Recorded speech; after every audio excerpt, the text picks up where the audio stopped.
not scared to talk about how the Bible relates to every facet of life, everything going on in the world. It has the answer for it. It talks about it, and so anyway. But as we've done that, the encouraging thing that you don't get to see is there's churches and groups and people just like this all over the country. It doesn't matter if we're in little teeny towns, big cities, everywhere. And we've been to hundreds and hundreds of different meetings all over, and it's been a great blessing. This morning in Sunday school right now, I'm going to talk about fifth generation warfare, which is a warfare for your heart and your mind. It's totally different than other stages of warfare from days gone by. First generation warfare was kind of where, the Civil War, you line up and shoot each other when you blow the trumpet, and which didn't make any sense to me, but somehow that was a strategy at one point. I don't know if it was just being willing to die like a man or whatever, but that's not very strategic, to just stand there and just shoot each other. But it slowly has progressed in so many areas. But fifth generation warfare, and I'll talk about that, has been something they've been perfecting now since the 1930s in America, realizing we aren't going to need to force people to do what we want them to do. We're going to be able to brainwash them or propagandize them into doing what we want them to do. We will create the fear or whatever necessary to get them just to obey. Unquestionably, just do what we say. Okay. And so there's been a progression of that, and I'll talk about that. In the Bible, it really talks about this fifth generation warfare in Ephesians 6. And it says this, there it says, "Finally, my brother, be strong in the Lord and in the power of his might. Put on the whole armor of God that ye may be able to stand against the wiles, the tricks of the devil. For we wrestle not against flesh and blood, but against principalities, against powers, against the rulers of the darkness of this world, against spiritual wickedness in high places." That's fifth generation warfare. It's Satan, who is the master of deceit. He is the father of all lies. And the Bible tells us in the book of Mark, there is no truth in him. None. That's why it will always be twisted. It will always be, something that is not accurate.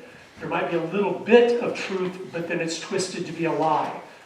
And then we'll say it goes, the blackest of all lies is the lie that's half truth. And that's what Satan is a master of doing. And as I've studied this, it's opened my eyes to realize, just like Christ has his disciples on earth, which is us, doing his purposes, glorifying him, doing the things he's called us to do. That's what we're supposed to be doing. Well, Satan has his too. We're naive to think, well, God has his disciples and followers and Satan doesn't. And we think, oh, that's too much. Well, I'm telling you this from my studies. The Marxist, the communist, those are clearly his disciples. They are not stopping until every single thing God intended to be a certain way has been flipped on its head. And it is the exact opposite. And that is satanic. And that's, again, the deception that we're living in the midst of. How many of you, just so I kind of know where we're coming from, how many of you have seen the film Agenda: Grinding America Down? Okay, just a few of you. So I'd just like to know that so I know who I'm speaking with. There's a lot of great information in those movies. And we have those if you're interested. But they kind of save you the years of research to put together, okay, what has happened to our country? And that's what we do in those films. And God has blessed them so much, and we're so thankful for that. Fifth generation warfare is summed up in one statement by a man named Lord Bertrand Russell. I don't know if you've ever heard of that name. 100 years ago, he was a very influential man, and he was Tom Dewey, who was the father of our government schools, was very much influenced by this man. But he said this, and this is what fifth generation warfare is. He said, we'll know when we have been successful educating the children in the schools when they are absolutely convinced that snow is black. Now think about that for a minute.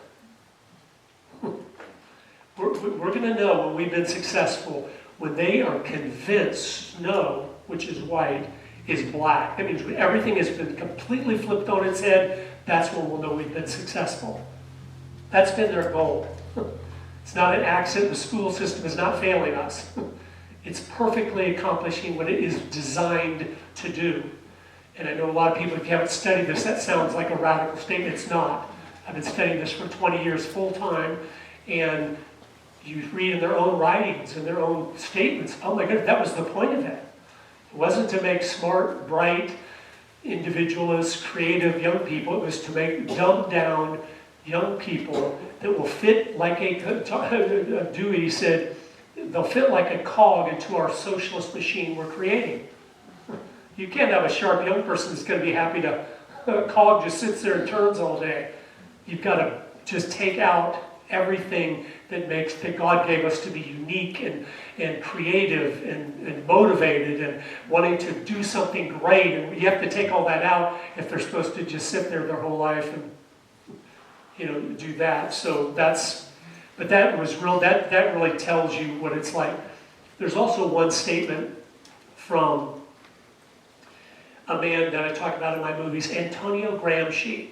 He was a communist back in the 1920s and 30s from Italy, and he loved communism. He wanted world communism, but he had noticed something. He said in countries that believe in God, it's hard to stir them up into a Marxist revolution where everyone starts killing each other off. That's hard to do because they believe in God, and God said, thou shalt not kill. So you can't do that. Well, he went over to the Soviet Union back when Lenin was in power, the founder of the Soviet Union, and told him that. He said, if you want world communism, you're going to have a different strategy in countries that believe in God, that have that foundation. And Lenin said, oh no, we won't. We will have world communism by world revolution. And he kicked him out of the Soviet Union back to Italy, where he was from. And Mussolini, who was in power at the time, threw him into prison, where he spent the rest of his life. He never left prison. But he wrote a book called Notes from Prison. And he outlined, here is what you do if you want to take down a Judeo-Christian country from within. I'm just going to read you a sentence from it. And you'll see, this is 1932, 90 years ago. And those that hate our country, hate freedom, hate God, have been marching down this road for 90 plus years. Quote, any country grounded in Judeo-Christian values cannot be overthrown until those roots are cut. Socialism is precisely the religion that must overwhelm Christianity. In the next order, socialism will triumph by first capturing the culture via infiltration of the schools, universities, churches, and media. You're going to penetrate all the institutions of influence and use those to change the people from within. That's what we have lived through. Some of you that are a little bit older, that's what whether you knew it or not, that's what you've seen over your life. Why has America changed? Right, that's why. They realize we need to take control of the media and the schools and the entertainment and all the different things that influence people. And we're going to use those to start pushing our ideas, where eventually a generation will arise that says, that sounds really good. 2 summers ago, there was a national survey of young people under 35 asking, what form of government do you wish America had? And you probably saw it, but it was sobering. 70% said they wished America was a socialist country. What does that mean? It means we're going to have a socialist country. If 70% of young people want something, you're going to get it, because they're going to be the adults soon. But even more sobering than that, from my study of Marxism and everything, 30% said we wished America was communist. And I realized they don't know what either one of those words mean, and they haven't studied the 20th century to see the slaughter that comes about by following those principles, as opposed to the biblical principles that bring life, liberty, and freedom, and responsibility, and everything else. But that shows how successful that way of doing things has been. Fifth generation warfare, its activities such as social engineering, disinformation campaigns, information technology, artificial intelligence, a lot of things we're heading into right now, cyber attacks, gray zone warfare, psychological warfare, where you're playing with their mind, biological warfare. That's some of the different things that are used. But fifth generation warfare is the deliberate manipulation of an observer's context. It's how you see the world. They're trying to manipulate that in order to achieve a desired outcome, which is to get you to say yes, sir, and obey, period, on everything you're asked to do. Some recent examples we've just lived through of fifth generation warfare, of course, was COVID. It just was. A lot of people, what? It just was. Right when that first started in February or so of 2020, I have a lung condition. So I was concerned because I go, I can't afford to get some serious lung thing. So I started just researching. And I looked through medical journal after medical journal because I thought, is there any way I can protect myself? And I read 16 or 17 different medical studies done on masks. And every single one of them said it had zero effectiveness in stopping the spread of a virus. And then about a month later, all of a sudden they started telling us to do that. And I realized, wait a minute, something's going on here. Because all the medical journals say, no, it doesn't help. Especially the Walmart mask that says right on it, not for medical use, but even the other ones. The COVID virus was small enough where it's like a basketball net, those masks, to a virus. And most of the time you catch a virus from your eyes, not your mouth. Your mouth has the acids in there. Rarely, you don't get a virus from inhaling it through your mouth because the acids kill the virus. It goes there. It's through your eyes. It gets into your eye and then it goes into your system. That's how it gets into your body. So that was like, so they're telling us this, but it's a total lie. And they're saying, if you have your mask on, you're safe. Which I, back then, started in my podcast talking about, wait a minute, that's evil. Because then someone maybe that is really vulnerable to something, they're going to think, I'm safe, so I'm going to go do whatever. And I thought, that's wrong. You shouldn't give them this artificial, just do what we say. Then, of course, social distancing, 6 feet apart. They've admitted now just a month or two ago, we made that up. We just, out of the blue, tell them 6 feet. I don't think it was totally made up. I think it was purposeful because when they said that back then, I thought, okay, why are they saying 6 feet? Obviously, a virus doesn't have a 6-foot leash on it or something. If you sneeze in this room, we're all going to, could potentially get whatever you're sick with. So why would they say that? And the only thing I found that made sense, and I don't know if this is why it was for, but it said satellites to recognize individuals, they need to be 6 feet apart. I thought, are they preparing us to always be standing a little bit away from each other? I don't know. But I thought that's the only thing I could find with reference to 6 feet. And I was like, why are they saying that? Lockdowns. When it wasn't lockdowns of the biggest, it was lockdowns of the smallest, where you'd be far less likely to catch something at a little hardware store that only has one person coming at a time anyway, than a Walmart that's got 1,000 people in the store at any given time. And so you realize, no, but I had studied the enemy, so you understand what they're doing and how the things they're asking us to do are accomplishing their goals. And they hate small business in America. They openly have talked about it since the 1970s. We need to create regulations so that small businesses cannot survive. All they want is big business and big government, so then we're dependent on them. Because if those two are working together and all the jobs are big business or big government, you can't stand up and say anything because you'll lose your ability to provide for yourself. But that was something. The whole line, the shot is safe and effective, that's fifth generation warfare. They knew it was neither safe nor effective. They knew that before the first person got the shot. And if you haven't studied it, they did, yes they did. We know that now from the Pfizer studies that came out that were released. They tried to hold him for 75 years and release him then, and one judge thankfully said, no, you have to release it right now. In the trials, 80% of the women that were pregnant, when they took the shot, they had a miscarriage.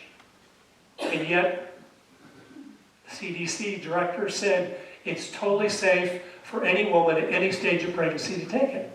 So again, I'm just telling you that not to discourage you, but to realize the world we live in is a world full of lies. And if you're not perceptive, you're not discerning, you're not wise, like the Bible tells us to be, you're going to be a sucker for every lie that sounds good, but it is not good. And it just breaks my heart because I see too many Christians just following the world when you're expecting them to tell the truth when they don't tell the truth about anything else, and then you're going to get the truth on something important. Of course you're not. One I want to stop on here for a minute because this is so important, because they are setting up a really bad situation through climate change. The whole lie of that. And it's a total lie. Do you know why they pick that, the environmental issues? Because we all care about them. We all do. We all want clean air, clean water. We want to steward our resources. And they knew that. So they go, we're going to pick a cause everyone's into, but then we're going to define what it means to be green, what it means to do the right thing in those areas. And you look at it and you go, it's only to cut, it's to cut our productivity. It's to enslave us. But you see it very clearly. A couple key things you need to know. I truly believe this movement is never going away, because you can't step down from a movement so grand as we're saving the planet. I mean, that's like, how could you get a more meaningful movement than that? You can't step down to something else. You would lose all your troops. So it's never going away, no matter how many facts we have, whatever. They will keep pushing it and pushing it. So we need to know the facts so we can say, they're lying to you, and here's how I can prove they're lying to you. The foundational principle of the whole movement is CO2 is a pollutant. Okay? Now, if you didn't go to government schools, that's laughable. Like, CO2 is a pollutant? CO2 is plant food. And here's the thing amazing, as I dug in to study it, we don't have near enough of it in the atmosphere for everything that's green to thrive. Right now we have 400 parts per million of CO2 in the atmosphere. And that doesn't mean anything unless you go, well, what's the optimum level of CO2 for everything that is green? And you find out it is 1,600 parts per million. That's why the greenhouse growers pump carbon dioxide into their greenhouses to double, triple, and quadruple the level of CO2, and the plants explode. Here's what's amazing, how God designed things.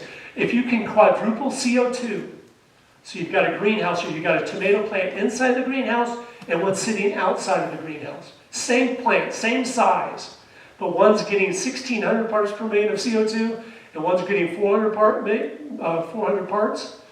The one inside will produce double the amount of tomatoes. Double. 100% increase in yield. That's how much it loves CO2. And yet they've called themselves the green movement, and their job is to cut CO2 when we are at the bottom of the scale. In times gone by, it looks like it was most of the time over 1,000 parts per million. We're at the lowest part of it. If it drops below 150 parts per million, everything green dies. Which means everyone would die, because that's what we live on. That's how but again, it's the thing it's Satan. There is no truth in him. It's the exact opposite of the truth. We should be giving tax credits to businesses that are producing carbon dioxide. Thank you. That's the greatest thing for everything that is green. And where what's green is doing well, we're all doing well. Because God did design us to live off what is green, or what eats what is green. And so it's just a complete, you look at this, you're like, oh my goodness. Then what else do they tell us? Warming is bad. That sounds believable in July or August here in Arkansas, when it's 100 plus out, you're like, oh, I wouldn't want it to go up anymore. But the reality is that's not true. If you go down to the equator, I've been down to Ecuador there visiting some missionaries, and one summer I was down there, and you stand there on the equator where it's the hottest of anywhere on the planet, you notice something real quick. Life loves warmth. The biodiversity of plants and animals is unbelievable. I mean, thousands of species of plants and animals that we don't even have. Even up here, it's too cold where we are for them to be. And then if you go up to an upper part of Alaska or Canada, you see, oh my goodness, life does not like the cold. There's only a few varieties of trees that can even survive, and just a few animals, just a handful, that's it. So it's a total lie. If we could warm the planet a degree or two, which we cannot, it would be the most wonderful thing ever. then you would have hundreds of millions of more acres in Canada and Russia that you could farm, and we would have more food than we would know what to do with. Total lie. We should be scared of cooling, not warming. Cooling is deadly, and that has happened in the past. And where it's hard to have a long enough season to grow enough food for everybody. So complete and total lie. Greenhouse gases and all this stuff. And the last one, which shows it's from Satan, is the last thing of their three main foundational principles is there's too many people on the planet. Satan hates us because we're made in the image of God. And our value is priceless. And they tell us that, but if you study demographers and read their articles and things, which I have done, demography is the science of studying populations. And it's an exact science. It's not a guessing thing or whatever, because you cannot have more adults in the future than you have children today. It's very simple. And so when they study demographic trends and things, they can see, oh, the birth rates have been dropping now for 50 years and they're continuing to drop worldwide. We're going to have a big problem here real soon when the world population starts dropping and dropping and dropping. The only reason that it hasn't started dropping yet is because of modern conveniences, indoor plumbing, air conditioning things. So we're living longer than we were before. So we're getting top heavy where there's a lot of elderly worldwide. But once this generation of elderly die off, the world population is going to start dropping, and it's going to be dropping as far as the eye can see in the future. Until things change, until people start being willing to accept the blessing of children, it's going to be, and it's devastating when you don't have enough children. Adam Smith said, you can never have a prospering economy with declining populations. So once that hits that thing, it's going to go up about 9 billion, and then it's going to start dropping. And it's going to keep dropping forever. Even Islamic countries are not having children. A lot of people don't realize this. Iran right now is at 1.8 children per woman. You have to have 2.1 children per woman to stay stagnant. In America now it's like 1.7. We have been dropping like a rock. I think it was in the 1930s we had 7. We averaged 7 children per woman. Now we're at 1.7. And we're just going to, it's going to start collapsing. And all of Europe has been below replacement for 50, 60, 70 years. That's why they let all the immigrants in, but they let people in that hate them. So they're going to be collapsing as a result of that. You already see it happening. And it's just the way things go. When you reject the blessings that God is trying to give you, that's what you get. But that's a key. I want you to be aware of the environmental issues, because we are environmentalists. God made this planet, and He made it perfect just for us, and it's great the way it is. We don't want to be dumping sewage in the oceans or the rivers and things, but us being here is not hurting anything. It was designed for us. And our actions, whether we're building a campfire to cook something or whatever, if it's producing CO2, it's wonderful. It's wonderful for the planet. And of course, He is perfect in what He does. Pastor, what time is that? Just so I kind of know what I'm... It is a quarter after 10 right now. We'll go to 10:45. This goes to 10:45? We'll go to 10:45. Okay. Wow. You guys have nice long Sunday school and church. That's good. A lot of churches, it keeps getting squeezed down to... You're all sitting, you got a 10-minute sermonette or whatever. But anyway, that's great. Another key area we're seeing right now, the 5th generation warfare in America, is the whole redefinition of marriage, family, and gender. That starts messing with your mind if you can't even be sure of something so concrete as, is that a lady or is that a gentleman? I don't know.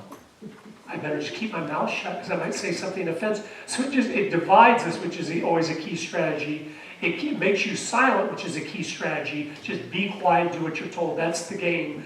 For something like, I can't say yes ma'am or yes sir, I don't know what I should say. It makes everyone just paralyzed with fear because something you thought you could know for sure, they're telling you, no, you can't.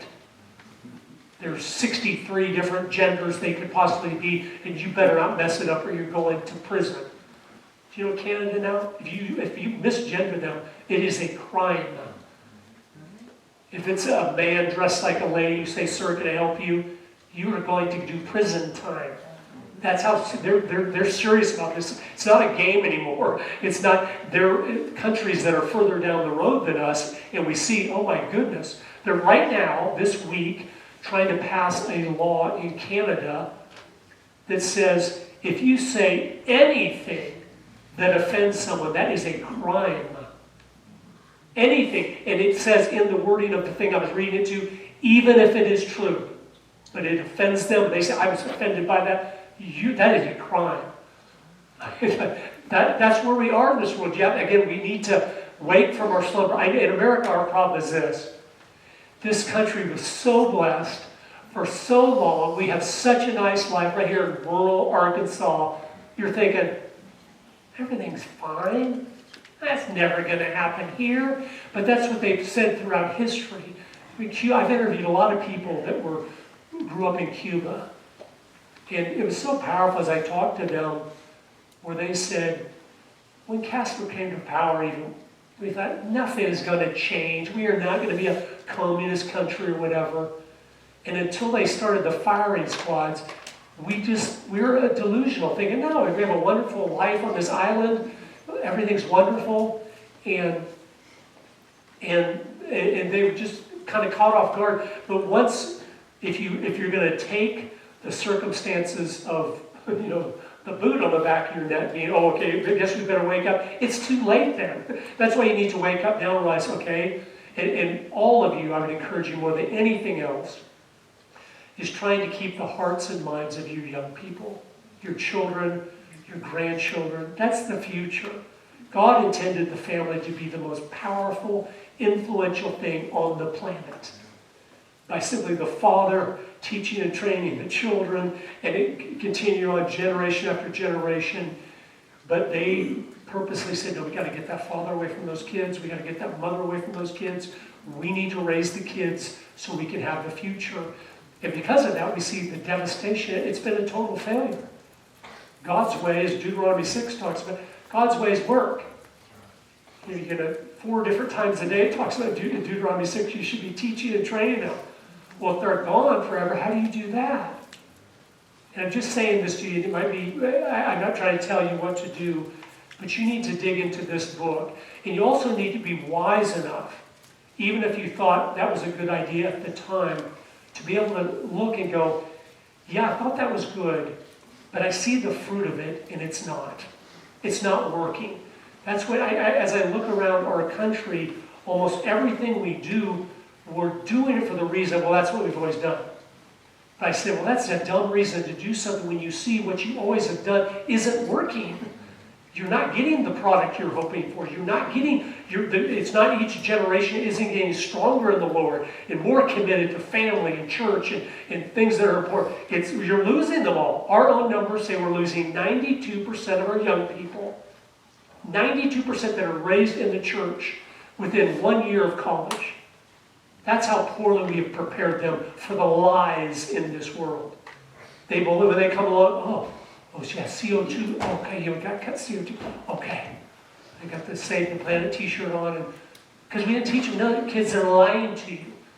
Satan is the prince of this world, and he's lying, and he has disciples that are lying, and it's self-destructive. All their actions they want us to take are self-destructive, which you realize what's Satan all about. That's what he's about. So it makes total sense.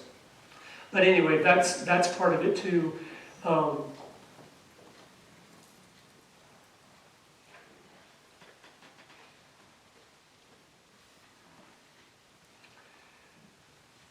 Everybody recognizes the changes. Wherever you go, people say, yeah, America's changed a lot. A lot of people don't know why it's changed, but they know, yeah, it has changed so much. And I was like figuring out, okay, why has that happened? I like figure it out, dig down. Where did this come from? And of course, it's ultimately Satan on all these things.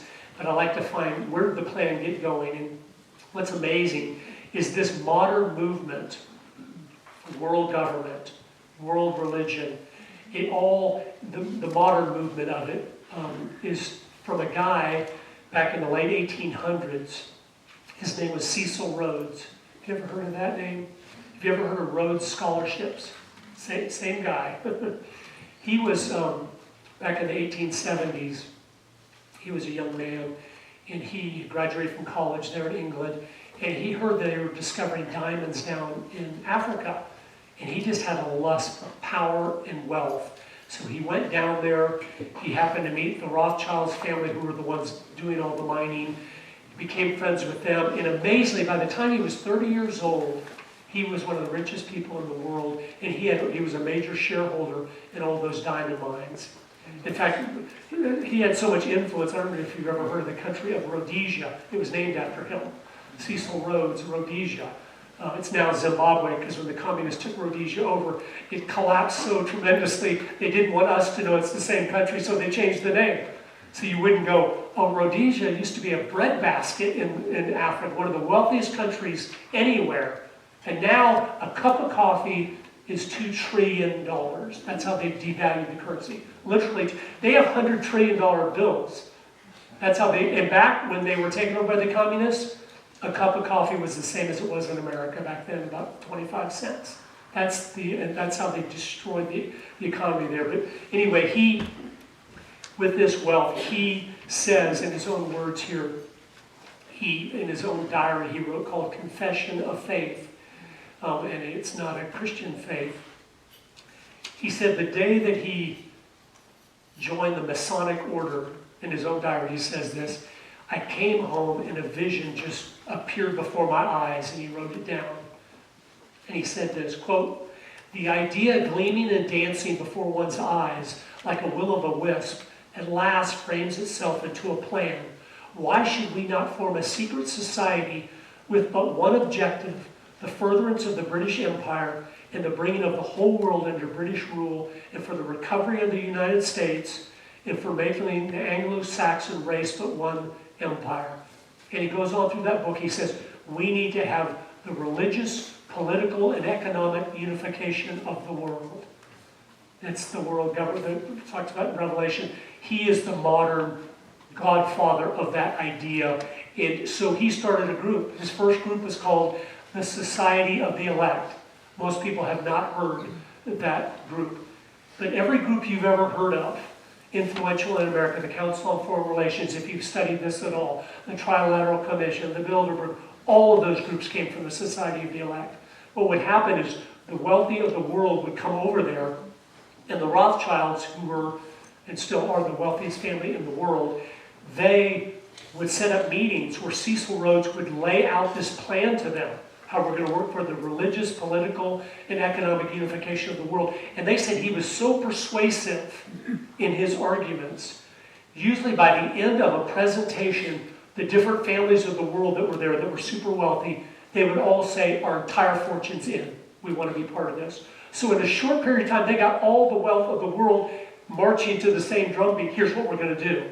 And here's what, it's so funny. This is 1870s, but this sounds so much like Antonio Gramsci, too, who laid out. He said this. He said, quote, through the establishment of many schools and universities, the buying up of newspapers, which was the media back then, there were no radio or TV, so newspapers were total media, so buying up the media and creating intellectual arguments for our cause, we're going to dispatch emissaries of propaganda throughout the world to make this idea seem great. World government, no more war, world economics, and world religion, so the religions aren't fighting you. We're going to just put it all in one package, and we're going to be in control of it. So it was just, obviously at the heart of it, just a lust for power and control, which is Satan. I mean, it all comes from him, because he knows God is the ruler of everything, and he always is trying to mimic him, always trying to copy him any way that he can. He wants people to worship him because he knows people worship God. He does whatever he can to suck us into their lies. The World Economic Forum, I don't know if you've studied this at all, but they're another group that were started by the men that started those groups. The Rockefellers went over there and sat in on the Society of the Elect family. And back in 1921, that's when they came back from that and said, okay, we're going to start a group like that in America. And it was the Council on Foreign Relations. With their stated purpose world government. And yet every president since 1921 has had most of his advisors members of the Council on Foreign Relations, including Ronald Reagan, Trump, everybody. Why? Because a lot of them don't know about this, and the Council on Foreign Relations has been very successful at brainwashing the Washington, D.C. establishment. We're the brains of D.C. So every president comes in, he has to deal with all these issues, and these people say, we have 250 PhDs on staff. And they're like, okay, what should we do? And so they just go straight to them. What should we do? What should we do? That's why as you study the 20th century, you see so many things our State Department was doing that was so anti-American. You're like, why would you be doing that? Doesn't make any sense. They realize, who advised them to do that? Oh, this group that's not about America, building America. It's about building up the conditions for world government, where we can eventually have that.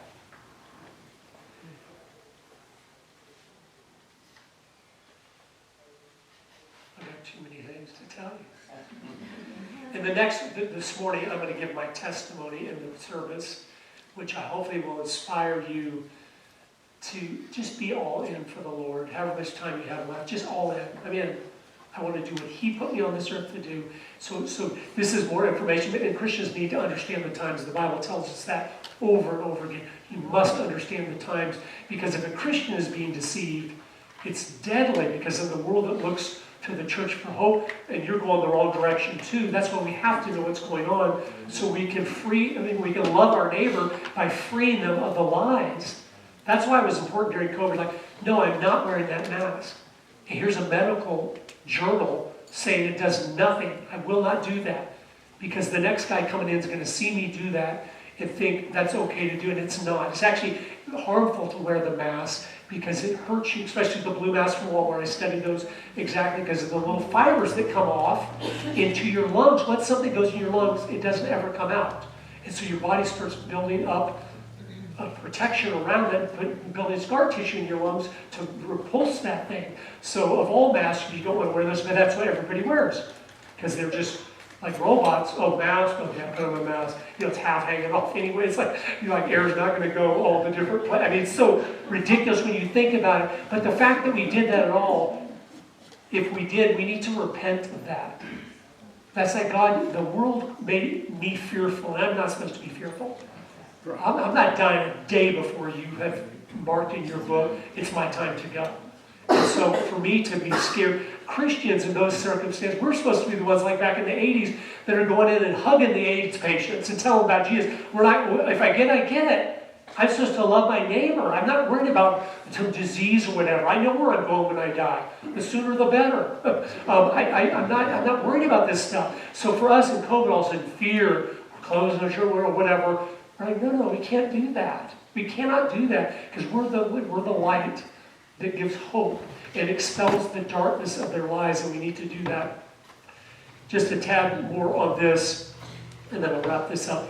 I love the history of things. It's really interesting as you study this whole idea of this fifth generation warfare and how they've so perfected it. That's why we have to be on guard, because they're really good at it. They can manipulate you when you don't realize you're being manipulated. They can deceive you so easily. They've been just for 100 years tweaking this, so they really know what they're doing. One of the most influential books on this was written in 1895 called The Crowd.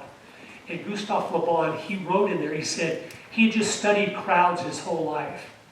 And he realized, wait a minute, when people are in a crowd, you can get them to do things they would never do on their own.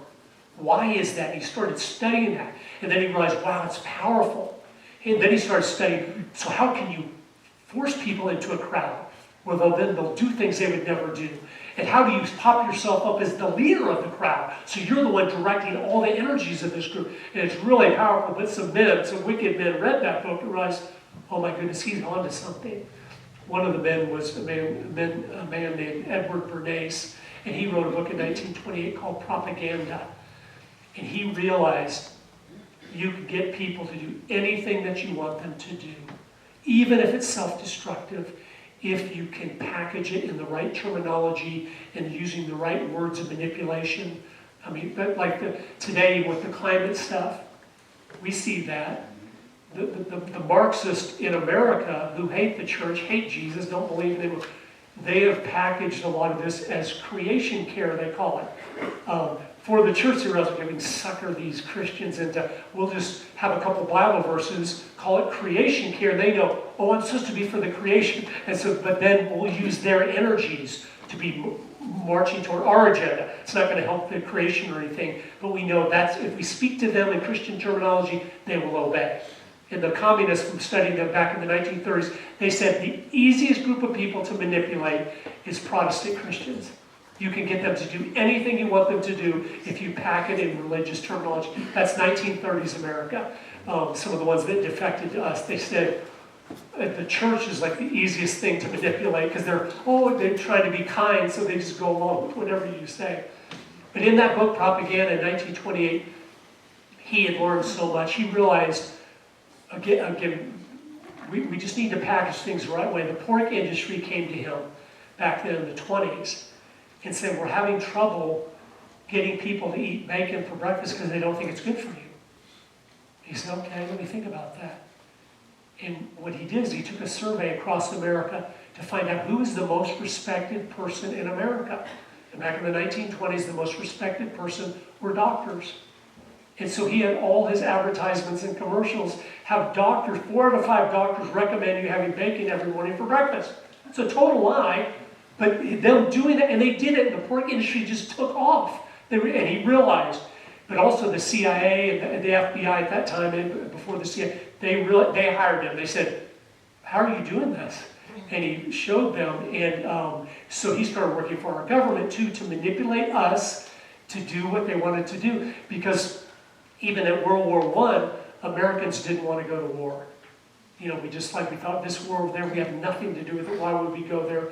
But he had told them, if you package the war effort it's patriotic, he goes, they will do it. He'd done surveys, he said, Americans love their country. So if you package it in a pro-American, they'll do it. And it's a traitor, if you're not for the war, you're a traitor. And then they did the same thing in World War II. Whenever we were done with war, World War I was supposed to be the war to end all wars. The slaughter of millions of young men all over Europe and American boys for no purpose, zero purpose. And then they pulled us into World War II, but by pushing, Uncle Sam needs you. Uncle Sam was Edward Bernays. Uncle Sam needs you, that's all him. He knew that's how we get people to do what we want. Another thing I noticed about the other side is, and we're not as good at this, they always have a plan. In 1932, the head of the Communist Party USA in America, he wrote a book called Towards Soviet America. And he said, if you want to turn America into the Soviet Union, here's what you do. And if you read that book today, they've done all of it. Everything in there they've done. And it's shocking, because back then it was radical stuff. Now it's like, oh yeah, that happened 40 years ago or whatever. But here's the thing about that was so powerful. So in the 1930s America, when that book came out, everyone that was left-leaning, everyone that loved communism and socialism and didn't like America and hated Christianity, they had a field manual for what to do. So that's why they've always been so successful. As I studied this, I go, they always had, here's our plan. And it's in writing. People can read it. Okay, I'll start working toward that in my little town. Or I'm going to go get a job at the library so I can start influencing the books that come in there. Or I can go get a job at letters to the editor section of the newspaper so I can decide what letters get printed and which ones don't. And they were just earnestly doing this for 100 years. And that's why we see what has happened. The Naked Communist was a book written in 1958. And in there, and I'll talk about that just for a second this morning on the next service, but it had a list of 45 goals from the Communist Party. Here's the 45 things we want to do to America. And all of those in 1958 seemed crazy. I've interviewed so many people. Phyllis Schlafly, my own father who's 90. I go, Dad, when you read that book back in the 1958, what'd you think? And all of them say the same thing. We thought, those will never happen in America. And yet they've all happened. And they just go, I can't believe it. We were standing against this and it still all happened. So All right, so there's, again, my main point in telling you this is don't just listen to the propaganda, because it's propaganda. Almost everything you hear in mainstream life is not going to be the truth. It's going to be twisted to benefit someone or to get you to do something that they want you to do. So, one, you need to get into this book. In the book of James, it says, if any of you lacks wisdom, I will give it to you if you ask. And I don't raise hands. How many of you have ever said, God, make me wise? But think about that. If you haven't, why in the world? Because then in Proverbs it says, values far above rubies. All the things thou canst desire are not to be compared unto wisdom. Of anything in the world. He's told that is the most valuable. Of anything that exists. There was a big stack of gold bricks over here, or you could step over here and have wisdom. God said, this has no value compared to this. And we see that King Solomon chose that instead. But I'm just telling you, so we need wisdom and we need discernment today. Because we are in a spiritual war that is heated up, where almost every single billboard, every single commercial, every single thing coming at you is pushing a lie. Every single one. Almost without exception. And so, even if it's coming into the Christian community or whatever, I'm saying, so we have to be alert, engaged. This isn't a playground, this is a battlefield. And God told us that. And we're like, oh, it's going to be okay. It's not going to be okay. If you're not purposefully influencing and trying to keep your children on your team and praying, God, have mercy on me, help just protect their hearts and put a hedge about them, you're going to lose them. We've been doing this now for 14 years, traveling all over the country every year. And so we've been back in many churches we've been before. And meeting a lot of the families we met years ago. And like, where are your kids? We lost them all. When they went to college, we lost every single one of them. Good, solid families. Lost every single one of them. I tell my kids, you're not going to college. For me, I was like, no, I'd rather you work at Taco Bell your whole life and love the Lord than to be the president of Walmart and be a vile wretch that is all you're doing is promoting lies instead of the truth. But unfortunately, in America, that's not the choice. You need to be an entrepreneur. You need to start your own business. You need to do it. Christians need to be the business leaders. So one, we can hire people sometimes to get the job done, and sometimes as a ministry because they need a job and they need to hang around me, so I'm going to hire them. I used to be in the restaurant business for years, and many of my dishwashers I hired over the years, like, they're terrible at washing dishes, but they need to be here, at least for a part of time, so I can try to encourage them, share the gospel with them, and try to be a blessing. I know they'll one day just not show up. They're that type of person, but while they're here, I'm going to give them everything I've got, because this is a ministry too. It's not just a business, but we need to really think about those things. The good news is, I do believe, because of COVID and some of the recent things that have happened, millions of people are starting to wake up. But we need to, as the church, as Christians, those people, once they're awake, and we help educate them and get them up to speed, once you realize you've been lied to, nobody likes that when you've been used. So it's a perfect time to impart wisdom to them and understanding. But then to say, do you know why all the conservative principles that you now see are true? You know why they're true? They're just out of the Bible. And so then you can hopefully get them to the ultimate truth of Jesus, who is the truth. And so they see, oh my goodness. And I think we're at a stage in our country as this battle heats up, because they've set a goal of 2030 to have us be slaves. I mean, that's their own words, not mine. The World Economic Forum says by 2030 you'll own nothing and be happy. You know, the little catchphrase, like, oh, we will, oh, that sounds great.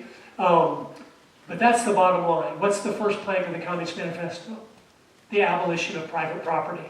What's the first plank of the World Economic Forum? You'll own nothing and be happy. This is all this is. It's communism. They've learned to repackage it, so we'll just willfully accept it like it's a lie from the pit of hell. And we study the 20th century. We study Red China today and North Korea, and we realize it's the most evil system that has ever existed on this earth. And it so slaughters and abuses the people it was supposed to be a blessing to. But I know this, that God has put all of us on the earth for such a time as this. He picked each of you. You young people here, he picked you. You can spend your life doing what the world has to offer, which you'll find real quick. It's meaningless, it's dead end, it's addictive, it enslaves, it doesn't free. And by the time you realize that, the problem is you've already wrecked your life most of the time. You realize, oh, that didn't work. And God will take you back anytime and all that stuff. But it's so dumb when you realize, I heard the truth when I was young and I ignored it to my peril. I don't want to do that. I want to have a meaningful life. This is going to be a great generation to produce the heroes of the next generation.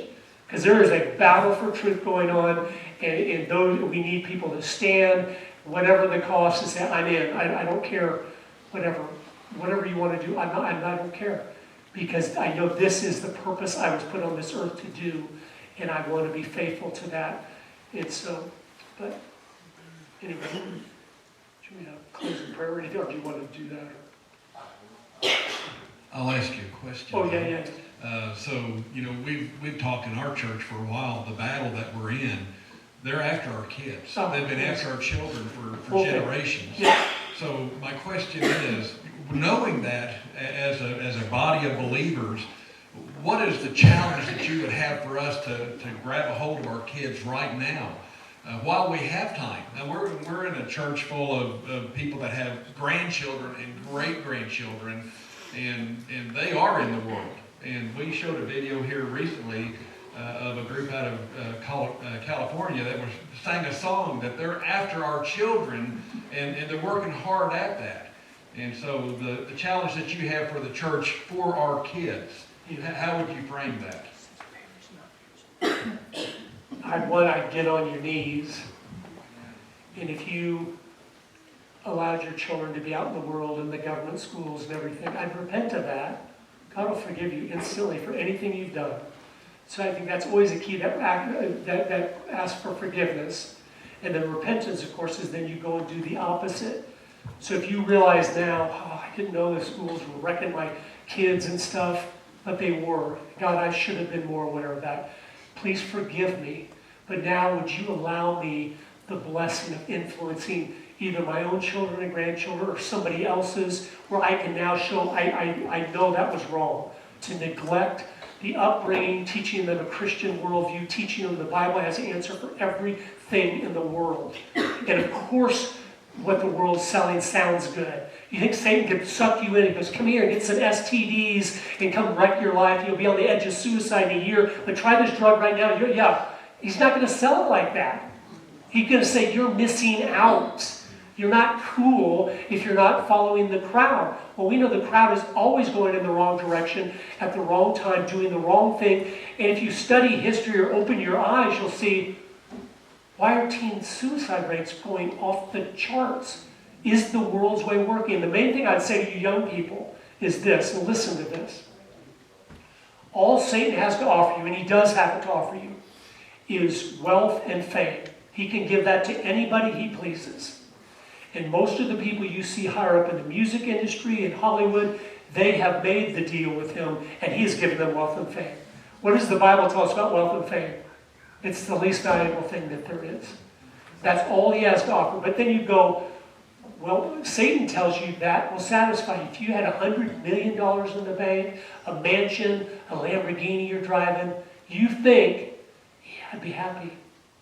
Well, if you open your eyes, you'll see the people that have the $100 million in the bank, the movie stars, they're good looking, they've got 10 Lamborghinis. What are they doing regularly? They're taking their own life because they're so miserable they can't make it one more day. Or they're in and out of the rehabs. They can't keep a marriage together for a week. It's a lie, young people. It's a total lie. It's this grand illusion that they're painting out there because Satan is the master of deceit and the father of lies. He knows he can't get you to come try the drug for the first time or sleep with someone or do something. If he tells you the truth about it, if you want to poison someone, you put the poison in the chocolate bar. Say, would you like some chocolate? It's really good. Oh yeah, I'm really hungry. Well, here. But when God told you there's poison in the chocolate bar, only a fool then takes the chocolate bar and says, well, I'm just really hungry. I got to eat it anyway. That's just a fool. And so I just want to encourage you. But if you do the opposite, say, I have no interest in the world, I'm cutting the deadwood of all my friends that are going in the wrong direction. You cannot walk on the right road going the right direction with people that are going the opposite direction. And if you try to, the Bible tells us, you follow them, they do not follow you. Bad company corrupts good morals. You go the wrong way. It doesn't say anywhere, good company, it doesn't go the opposite way. We're not supposed to be hanging around with those who are in love with the world. We can be a good example to them, share the gospel with them, love on them, but they're not our buddies because they're walking a different road than we are. We're going this way, they're going that way. There's no way to walk with them unless you compromise and start walking the way of the world. So, I mean, you have to just realize this. But if you say, okay, God, I'm on your path, what do you want me to do with my life? And I'll talk about that more in the next service. If you really say that and you mean it, I promise you, and I promise you this, I'll be dead and gone. When you are my age, you will say, I am so grateful. I cannot believe what God did with my life when I was willing to be all in. I want to do your things, your way. I want to do whatever you put me on this earth to do. And he put you here for a specific reason. Most people don't know what it is because they've never asked and they've never been interested because they want to do their thing. But if you say, no, you're the boss. I'm just telling you, you will be blown away. You'll look back over your life and go, oh my word. I had no idea of what God had prepared for those that love him, even on this earth, if we were just in. We had the world was repulsive to us because we knew it was a lie. When we saw the chocolate bar, we weren't tempted because we know there's poison in that bar. The lady dressed in modest said, I don't want to look at it, that's poison. It's going to lead me the wrong direction and destroy my. Why would I want to do that? What kind of fool? Once you know God is God, and hopefully you've seen enough in your life to know God is God. Then to not go, whether I like it or not, it's wise to follow him. My flesh might battle me some of the time because the chocolate looks good, but he's told me it's got poison in it. And so I want to encourage you, but you people that have children or grandchildren still, praying for them earnestly and then trying to knit your hearts to theirs by building relationships, but not just have a relationship, it's so that you can have influence and you can have the meaningful talks of, sweetie, let me tell you something I learned when I was your age. I did this and it really didn't turn out well, or I had a friend that did this, or here's one thing I'm so glad I did. I hope you'll do it in life too, where you impart that wisdom. That's what this whole system has been set to destroy, is fracturing all the age-segregated peer grouping. That's why the one-room schoolhouses disappeared. They said, no, we need age-segregated peer grouping where everyone is only with their same age their entire life, so they will never be wise. We've cut them off from everybody else because they'll never run someone older they can learn from. And so we will have complete influence over them, and that's what's happened. But repenting, asking forgiveness, repenting, and then really going for that. But God is so merciful, so long-suffering. Say, God, you help them to learn quickly that it's poison if they're out in the world. Quickly.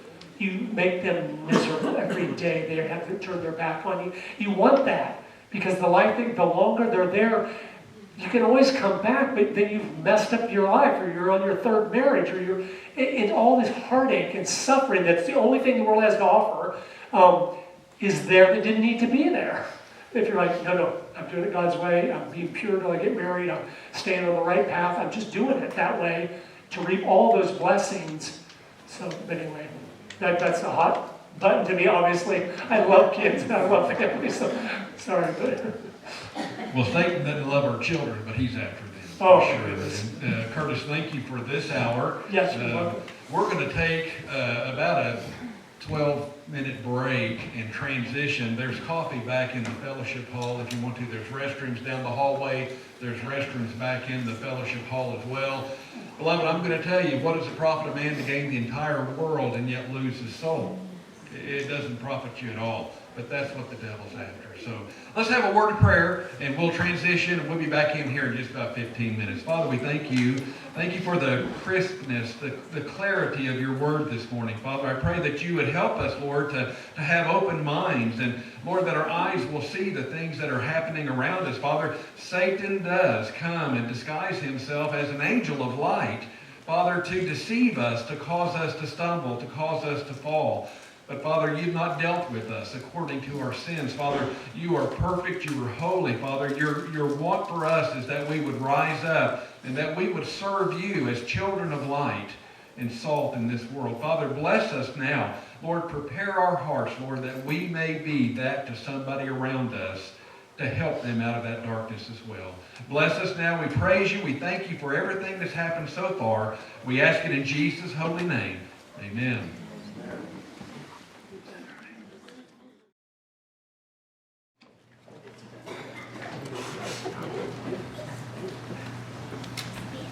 Good morning. Good morning. How's everybody doing? Oh, and so I'm so glad you still sing the hymns. They're so much more meaningful and have substance to them more than some of our things nowadays. But that one was written at last time by Fanny Crosby. My daughter's named Crosby after her. So we love, she wrote over 10,000 hymns in her life, and she was blind.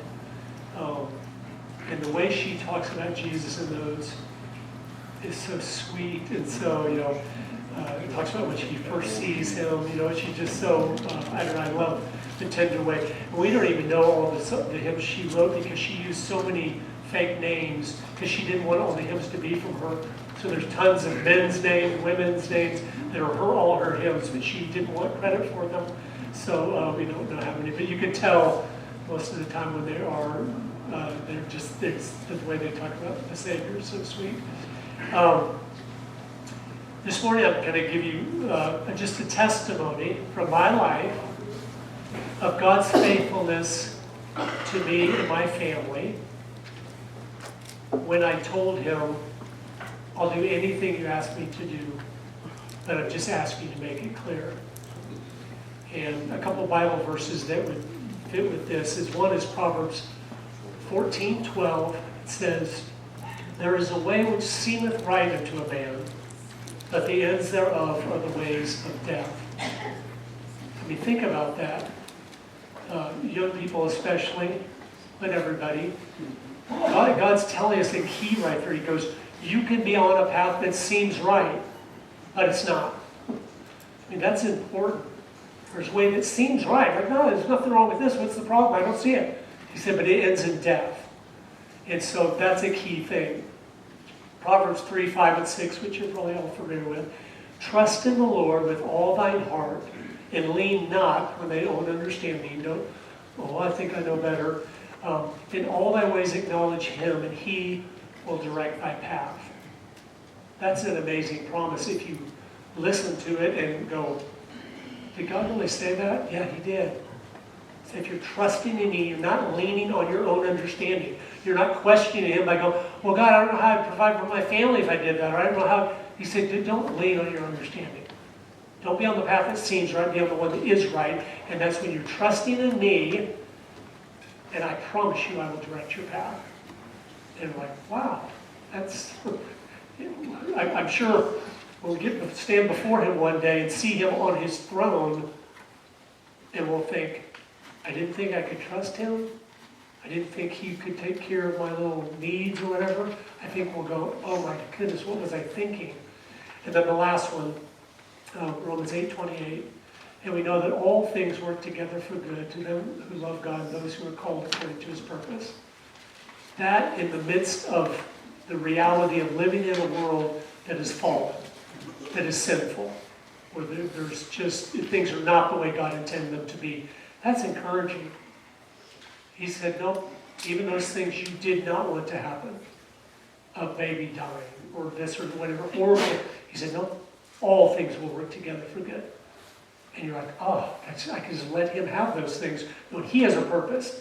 And I know this when we stand before him one day, and I think because he's so sweet and loving, he'll show us the purpose. And then it wouldn't matter how horrible the thing is we went through, when we see it, I know we'll say, thank you. Thank you for allowing that to happen. I didn't know you were doing all this stuff. I was just thinking of myself. I didn't realize you're making me more tender so I could love on others better, because I know what it means to hurt, and I know what it means to suffer, or whatever it is. I know when we see it. And that's who he is. But we need to remember that. It's so easy to, oh yeah, I know that, and then you get busy about life, and you're leaning on your own understanding, you're doing your own thing that seems right, you're doing all this, but it's just, you're playing games. But when you're playing games, when you know the truth, that's just criminal. A guy that doesn't know the truth, of course his life is about getting the new car, of course, that makes sense. He doesn't have anything else, so I'm going to maximize this little vapor for myself. Things I think will make me happy, but you see them too, and you're like, didn't make them happy, because that wasn't what they were really looking for.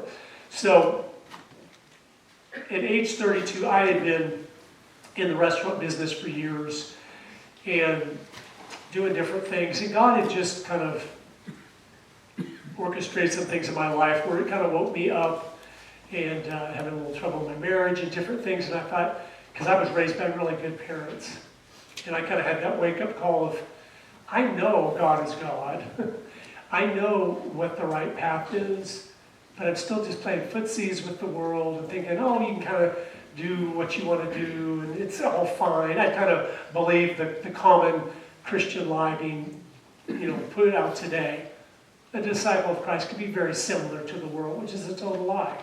And I realized something too in that moment. I thought, all of my prayers to him too, and yes, I prayed to him, it was always about telling him what to do. God, would you bless my business? God, would you help me to have a good day today? God, would you help me to prosper? And I realized, why am I telling him what to do? He's God. I'm the servant. And I repented, and he really got a hold of me. I really repented. And I really said, God, I'm so sorry for wasting 32 years of my life on myself. I'm telling you now, I will do anything you ask, but please make it clear so I don't confuse myself. I really want to do what you want me to do. I'm not saying that an emotional moment or something. And it was real, because for months I was reading the Bible an hour or two a day. I prayed. I was sincere. I know I want to do whatever you knit me together inside my mother's womb to do. I want to do it. Because I know I've just been doing exactly what I want to do to make money and do this and that. And so I did that. And what's interesting is for about 2 years, nothing changed. He had me still in the restaurant business doing my thing. But he started working on my heart and started changing me during that time. Where all of a sudden I had such a burden for my family. I only had a couple little kids at the time. I have 9 children, if you don't know. And I had just 2 little girls at the time, and I started, I need to spend more time with them. I need to, get involved more in their life and everything. And then I started just really having this burden, and I wanted to understand the Bible more, and I was always listening to sermons during the day and reading the Bible and doing things. I wanted to grow. I really wanted to understand God and why he put me here and what he had for me to do. And then one night, I was in the restaurant, and a man walked in and said, can I speak to the owner? And I was cooking in the kitchen. I came out, and yes, sir. How can I help you? And he said, will you sell me this place? And it wasn't for sale. But it was like, I've been praying earnestly for 2 years, God, I'd like to come home and do something with my family if possible, because I know I need to spend more time with them, but I don't know what I would do. And when he said that, all of a sudden God just said, I'm letting you out. It's time to come home. Now I have no idea. By this time, I don't have 9 kids. I have maybe 6 at this time. But I finally worked out a deal with him in about 3 weeks, closed. And he, that night when he asked, it was so funny too, because I said, oh, do you want to be in the restaurant business? He said, no. I said, why do you want this place? He said, I'm going to put my office in here. And I said, you're going to rip out the restaurant. It was a beautiful location. It was on the 2nd story of a building in Boise, Idaho, where you had a balcony that wrapped around the restaurant too. And the Capitol Dome was right there. So it looked over the Capitol Dome with the mountains in the background. It was just a beautiful spot. And he's going to rip out the restaurant spot and just put his office in there because it was so pretty. I said, you're kidding. I was like, it makes me hurt. I know how much went into putting a restaurant in here. But I knew it was his will. And 3 weeks later, I come home. I don't have a clue what I'm gonna do. But it was wonderful to be home. And by this time, like I said, we had 5 or 6 children. And for several months, I'd been working really hard. All I did is play with the kids. We had so much fun. We built forts in the yard, and we did I was like, I've been working for 15, 20 years really hard. And so we did that. And again, this whole time, okay, God, what do you want me to do? I didn't know if I should start another business. I just didn't know, but I knew He knew. That's a key in life. You need to, I don't know, it doesn't matter if you know. He'll tell you when you need to know. But He knows exactly what He has planned. That's the thing in your life. Don't let the world, well, what are you going to do tonight? Say, I don't know, but God knows. And He's the only one that matters. And He can orchestrate whatever He wants, like He did with this. It was amazing. Right when we stopped the restaurant there, He started to convict my heart. It's something totally different. But He said, I just felt, I lived in Idaho, which was totally Republican stuff. But we had a lot of representatives that were Republican, but they were no good. They were pro-choice and different things. I thought, that's ridiculous. And so I started going, I felt convicted to go to the monthly Republican meeting in my county. It was 1 hour a month. I thought, I can go to that. And I just wanted to be there. So as a Christian man, if they recommended doing something that was no good, I could stand up and say, I don't think that's a good idea, and here's why. And if they said something good, I could stand up and say, I think that's a great idea. We ought to do it. That's the only reason I went. I had zero interest in being politics. It really did. Some people kind of, oh, I'd like to do that. I'm like, no, I do not want to do that. And I'd bring my kids there, and it was fun because if you haven't ever been to a Republican meeting, it's all older people. So them having kids there, they're like, oh, thanks for bringing kids. And so we did that. Well, through an amazing turn of events, a man that had just got elected as our representative, he stepped down because he found out he had a heart problem. And then all of a sudden they have a seat open, and this committee needs to pick 3 names and send them to the governor. And so, but I'm already kind of part of that committee. And so we saw that in the paper one morning. I said to my wife, man, I hope we get a decent guy this time. Because this guy had been no good, but he acted like he talked good, but he never did good. And she said, you ought to do that. And I said, no way, not a chance. But then I realized, God, I'm sorry for even saying that, because I was saying that. I go, if there's any chance you would want me to do that, please convict me of that. And about over the next week, I felt I need to be willing. Again, I didn't think he was going to do anything, but I thought, a Christian man needs to be willing to step up, whether he likes it or not, if there's a need for someone to lead in the right way and glorifying God. So I found out, how do you get your name in the hat? And I figured all that out, and I got my name. There was 8 people trying to get this position.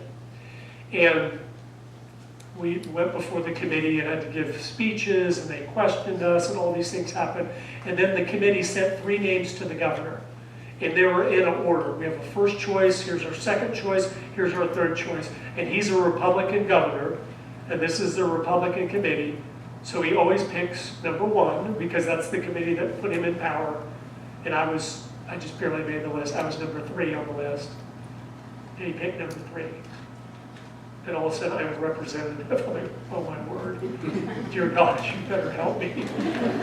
Now literally at this point, I had never given a public speech in my life that I can think of. I was a quiet person that liked to be to myself and just spend time with my family, and all of a sudden I'm a representative.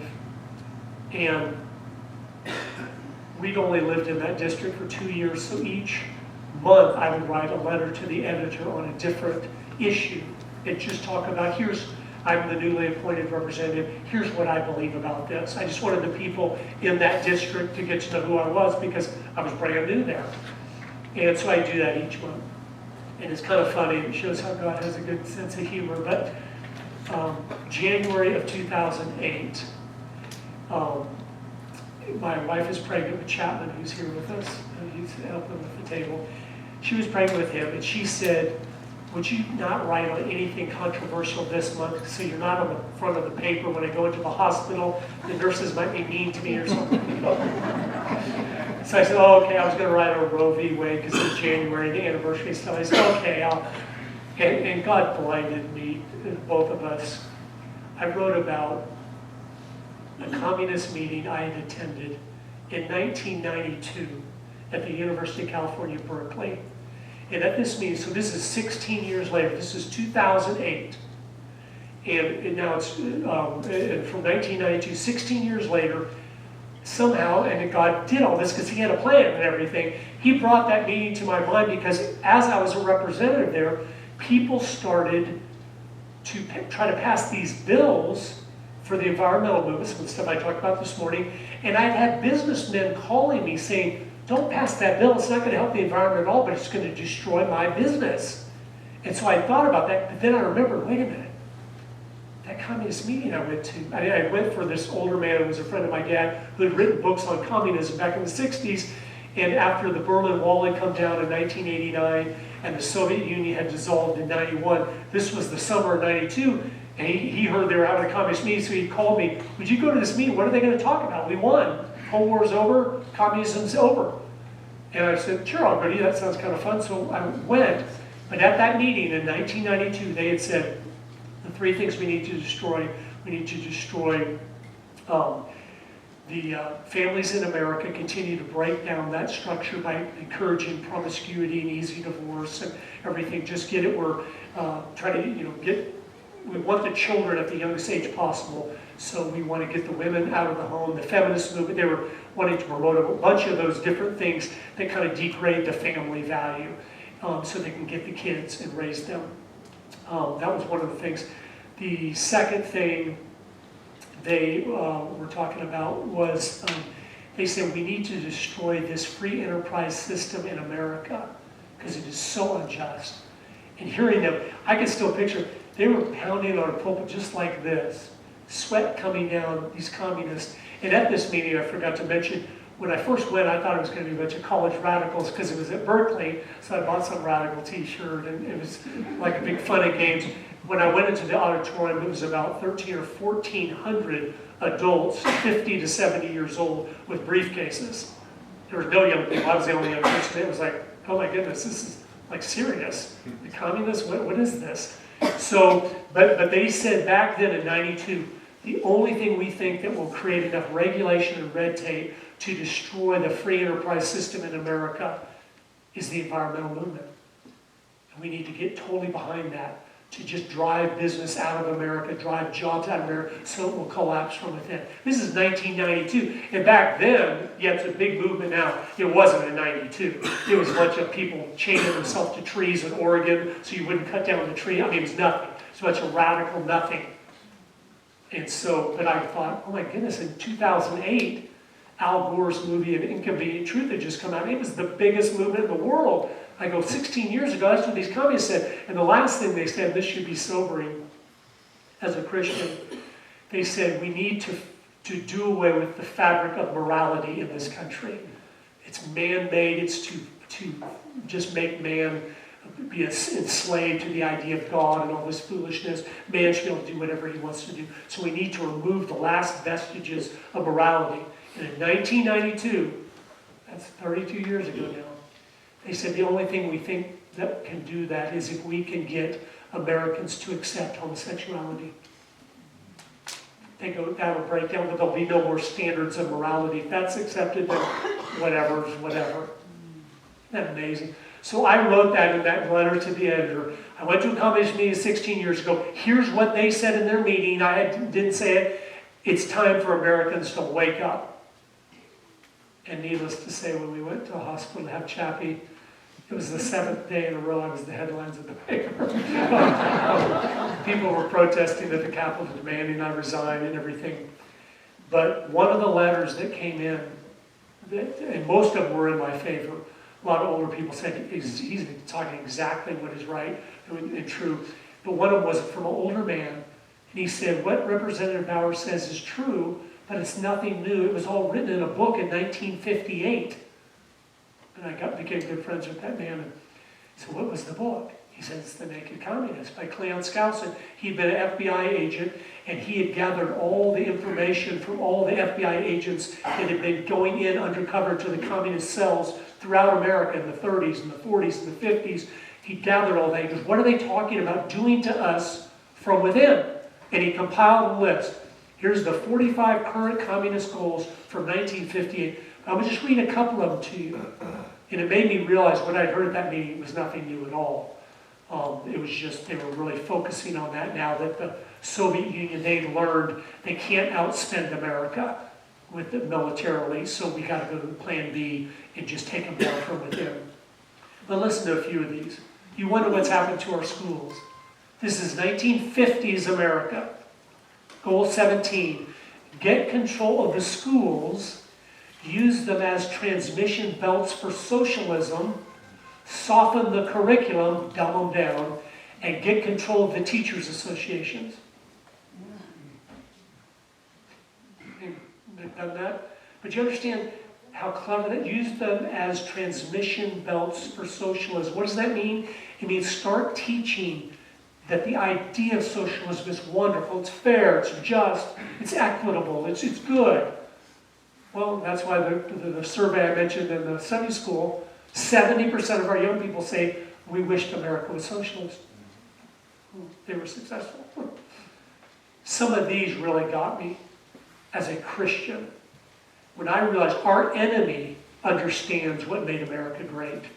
And they understand if you go against biblical principles, you will collapse. But we don't seem to get it. Again, this is the communists back in the 50s. 24, eliminate all laws governing obscenity by calling them censorship and a violation of free speech and free press. Make it obscene. It eventually just starts collapsing on itself.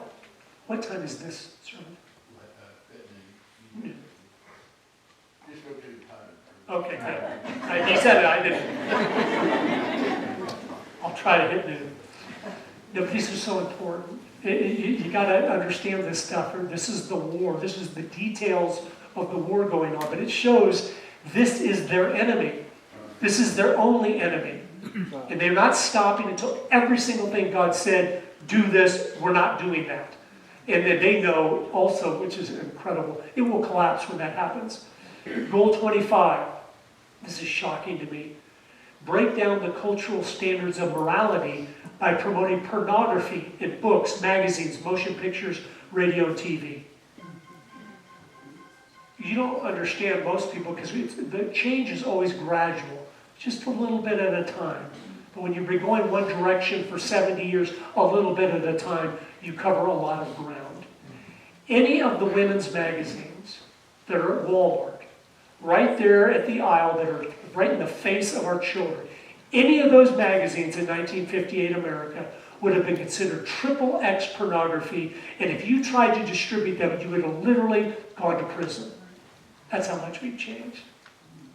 I mean, it's unbelievable. We live in a pornographic society today, but they knew you get pornography going, marriages start falling apart, families start falling apart, and we get the kids, which was their goal. Goal 26 shows what I heard at that Berkeley meeting wasn't new. Goal 26, present homosexuality as normal, natural, healthy. That's in quotes from the communists, 1958. Normal, natural, healthy. How has it been presented? Exactly that. It shocks me. I go, no, it's exactly. It's normal, it's natural, it's healthy. What's your problem? You old fuddy-duddy, Christian? Get with the times. If something was sin 1,000 years ago, it is sin today. Right. God doesn't change. He cannot change. Goal 27, infiltrate the churches and replace revealed religion with social religion. Why are so many of the churches today sorting their trash on Sunday night instead of studying God's Word? Because it was a plan. We got to get into these churches and start pushing them into do-gooder stuff. Let's go feed the poor. It's great to feed the poor, but it is not great to feed the poor if you're not doing it in the name of Jesus. Then it's sin because it's done out of pride to look good or feel good, and it is sin. So if some liberal church goes and feeds the poor, they do not share the gospel, they are sinning. That in God's eyes is grievous sin because it's done out of pride. They're wanting to look like I'm somebody. You do good work, yes, we're to do the good works, and you want to, but it's always, do you know why I'm doing this?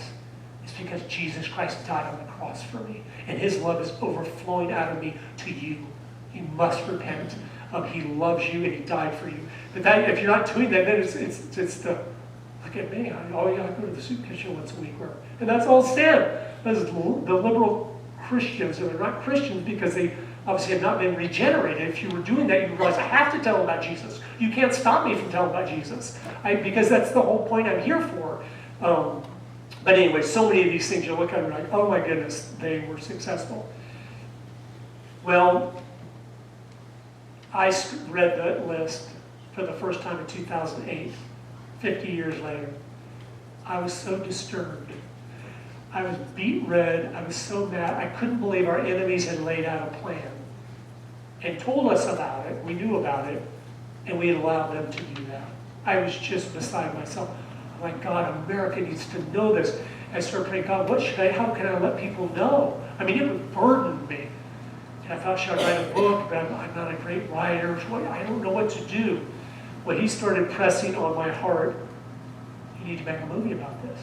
Well, I'll tell you, my background is not in film. I've never studied it, don't know anything about it. But I felt God was telling me, make a movie. God, I don't know how to make a movie. Make a movie. And then I realized, all right, I told you I would do whatever. I said, you better help me or it's going to be really bad. Because I don't know what I'm doing. So as a family, here's what's neat. I saw that this place down in Texas, this Christian group, was having a 3-day film academy just for young people, mainly homeschooler stuff to learn film. And I thought, I'm going to go down to that. And it may help get an idea. I mean, I don't know anything. I don't know what cameras you would get. I just don't know anything about it. So I go to that meeting, and while I'm there, I say, God, just help me to know if I'm supposed to do this or not. I'm confusing myself because I'm starting to feel scared, but I kind of feel like you want me to, but let me just know. And I met some nice young men there that were homeschoolers that are, 18, 19 years old. They knew, oh, here's Mr. Bowers, here's the camera you should get if you're going to make a film. Here's the editing software. Here's the computer you need. Here's the, and so it was a blessing. And I realized, okay, if these young people are doing this, it's something you don't have to have done for 20 years to be able to do. You just have to be careful and purposeful in what you're doing. So I get home, and I tell my family, our next project is we're going to make a film. And we were homeschooling the kids, so we did everything together. And it was kind of neat and special. Some of you might have heard this from Agenda Weekly and stuff. But I love telling this story because it just shows who God is. But that night when we were going to bed, we were going around saying prayers. And it came to my son Christian's turn. He's 5 years old. Now, he has just heard Daddy say he's going to make a movie. And he heard us talk about a month before that, we talked about this big conservative Christian film festival that had this $100,000 grand prize and everything. So this little 5-year-old mind, is just funny how they connect things. It came to his turn to pray. And he said, Dear God, help Papa's film to win the festival. And we all started laughing, like, what is he talking about? Oh, that festival we talked about in Texas? And we just laughed and went to bed. A few days later, my daughter Carolina, who was my oldest, she was 14 at the time, she came to me and said, Daddy, why don't we fast and pray that your film, this Friday, why don't we fast and pray that your film wins that festival? And I was like, my mind, the conflict I was having, of course that's a great thing, you want to encourage that in your kids, but I was like, I don't want them to think God's just like a puppet or something. You could just, if you just demand it of him, he'll do it or whatever. I don't know, maybe just nervous a little bit because I didn't want him to be let down. I said, yeah, let's do that. That's great. And so we did it. A week goes by, I come down for breakfast, and Carolina was in charge of breakfast. And there was no breakfast. I said, Carolina, where's breakfast? She goes, oh, it's Friday, Daddy. And I said, are we going to fast this week too? She said, we're fasting every week until it wins. So we started fasting every Friday. That our very first film we'd ever made in our life would win the largest single cash prize film festival in America. And we kept doing that. Well, all of a sudden, it was so neat, God gave me just a revelation there. As I'm starting to do something now, He's given me something to do that I am not capable of doing. So I realized I need help. But we live out in the middle of nowhere in Idaho. And there was no one to turn to except my family. And I realized, you guys have to help because I don't know how to do this. I bought a DVD on how to set up lights for an interview, and I gave it to my daughters, 12 and 14. Watch this however many times you need to, figure it out. Here's a light set, and just figure it out with all the keys of it, and then so you know how to do that. And so they worked on that. I bought the camera the young homeschoolers had told me to get, and we started filming things. I started watching, I thought, I've learned a key lesson in life long ago. If you want to do something with excellence, and you don't know how to do it, find someone that does. Young people, that's a key lesson for your life. If you want to start a business or something, don't go to school to learn. Trust me, I have 2 college degrees. It's people talking about things instead of doing things. It's worked completely worthless. But you go find a man that is in a business, you thought, oh, I'd like to run a restaurant. That's what I did. 30 years ago when I first I'd like to do a restaurant. I worked in some of them. I kind of enjoy it, but I don't know what I'm doing. I drove around Colorado Springs where we lived at the time, and I found the restaurant that had a line out the door all the time. And I went in and said, sir, can I work for you? Yes, but I want you to teach me the restaurant business. I want to start a restaurant one day. He said, okay. And I worked for him for 4 years and then opened my first restaurant down the street from him that next year. In our second year of business, we won the #1 restaurant in Colorado Springs. And I went down to him, I go, Earl, did you see the paper today? And he'd won it 50 times. And he said, yeah, and I said, thanks. That's because you gave me 30 years of restaurant experience while I worked here. And I learned right there that is a key to life. You go find the person that does it. You apprentice, even if it's for free. Can I just follow you? Can you teach me what you know? Anyway, with film, I realized that's why I need to do that same thing. I've already learned that. You go to the wise to get wisdom and understanding. You go to someone that knows what they're talking about. Well, I didn't know anybody in film really that lived there, so I thought we started watching all the documentaries. I go, what documentaries have we seen? Well, when we watched it, we said, man, that was powerful. And I'd find those, and we would watch them over and over. Why was it powerful? What made it powerful? And we started to study it. I took hundreds of pages of notes. Okay. I watched them through sometimes with no sound on.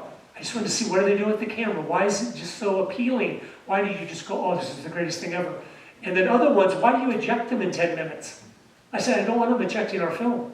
So we got to make sure we're not doing whatever that is that makes you go, eject, get that thing out of here. So that we started studying, we started doing all this stuff. We were filming kids in different rooms of the house. And then we'd watch them back in the evening. So they did practice setting everything up and then taking it down. And, okay, now we're going up to so-and-so's room and we're going to set it all up and interview one of the kids. And we'd watch them back at night to see, does it look good or not? And they were just terrible at first. They were really bad. But we started, okay, that just was terrible. Why? And then we started answering these. Anyway, about day 30, it was really neat. We sat down that night to watch the ones we'd filmed. And we go, that looks just like a movie. We're ready. And so my wife started calling up all the people I put on a list, people I'd read books by or articles and things I knew. They understand this issue. They've been studying for 50 years, and she started calling them up. And then I, of course, would come to these interviews all over the country with a few of my kids there. And they'd come in, Ed Meese, the Attorney General for Ronald Reagan, or something, goes, oh, what is this? Well, it's a homeschooling project, but I knew if I told you that, you wouldn't give me the interview. So, and different things. So it was fun, but they were there with me. They had to help me. One person just can't do everything. So we did it together. And finally, we months were going by, and we got all this stuff together. And I started putting it together and figuring out how to do it. And about a year into it, I've been working full-time, 10 hours a day for a year. All of a sudden, I realized something. I'm working diligently at this, but I'm not getting any closer to being done, which is a horrible feeling when you have 8 kids at that time, and you don't have a job or anything. You were using your savings. And I thought, oh no. I'm like, God, I'm trying to obey, but it's not I've got a good little 5-minute clip here, a good little 5-minute, but it's just not coming together. Like a movie needs to be a story that you're telling. And it needs to logically go from the beginning to the end, all this stuff. I mean, I don't think I'm capable of doing that. It really concerned me so much. I came to the family, I didn't tell them, and I didn't even tell my wife because I didn't want her stressed. But I said, Daddy's going to fast and pray for a week, which I'd never done something like that before. But I realized I'm desperate here because the savings is dropping rapidly, and I feel like I'm in trouble. So my office was just above our garage in our home, so I'd come over for each meal and just talk to the kids while they're eating, and they'd always ask, has God told you anything yet? You know, like, no, not yet. Anyway, 1 day, 2 day, 3, 4, 5, 6 day, complete fog. I don't have a clue. I'm thinking, I gotta quit it. I gotta go start a business or get a job or something. In the morning of the 7th day, when I told them a week before, on Friday night at 5 o'clock, Daddy's gonna eat. That morning, I almost quit. Don't ever give up on God. When you committed to something, do it. Just do it. I went back over there. I was so discouraged, literally in tears. And God, I don't know what to do. I'm not capable of doing what you've asked me to do. I want to do it. I'm trying. I can't do it. And I prayed for a couple hours, and I was just so discouraged. And literally, it's not an exaggeration, at 4:30, dinner's at 5, 4:30, I was on my knees, all of a sudden I stand up, the clouds parted, my mind became so crystal clear, I started literally grabbing for paper, I was afraid it was going to vaporize, it was so clear, like, this is how you tell this story, and I grabbed sheet paper and I just started jotting down, okay, first this, second this, third, fourth, and I was like scared to vaporize, it was just all popped in my mind, just so clear down the end, and it took another 10 months of editing, but that's exactly how the film came out at the end. And I walk over to the home.